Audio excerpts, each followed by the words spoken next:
So when we get a new client that comes towards us, we'll first assess their needs. What are they currently doing? What do they need out of us? Is it that they do their utility budgets in-house, for example?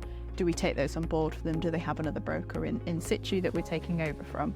It's really assessing what do they need out of us? Where are we going to be best placed to support them? A lot of the time with a new client that's never worked with a broker before, it's things like we need to give them an introduction to what are the different options out there for them. So what is a fixed supply contract looking like? What's a flexible supply contract looking like? How would we validate them for them? How would we go about managing that for them? We also provide examples of the reports that we can give them. We give them a demo of the ESG system so they can see what they can see in real time in the data.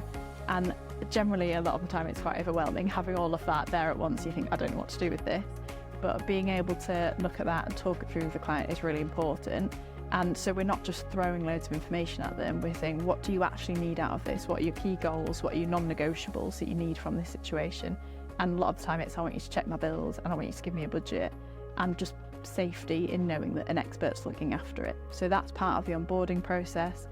Then we'll start the mobilisation of any contracts with that. So it's a case of, contacting suppliers, making sure suppliers are aware that we're working on their behalf, obtaining the data, getting that through, introducing them to their assigned analyst, letting them know the escalation routes through myself if necessary, and working with them in that way to then onboard them over a kind of 1 to 2 month period, depending on the size of the clients.